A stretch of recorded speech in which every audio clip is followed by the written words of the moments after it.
jó. Fáj? Igen. Az első vonal mindig meglep. Nem is a fájdalom, inkább az érzés.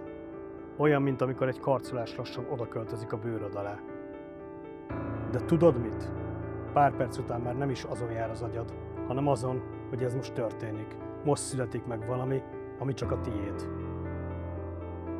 Ott fekszel, szól a zene, zümmög a gép. A tested meg emlékszik, miért vagy itt. Mert nem csak egy minta miatt jöttél, hanem mert le akartál győzni valamit.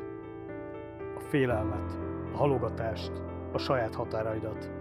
És amikor felkelsz, fáj még egy kicsit. Persze, de amikor tükörben nézel, valami átfordul. És az érzés, az rohadt jó. Szóval fáj? Ja. Megéri? Nagyon.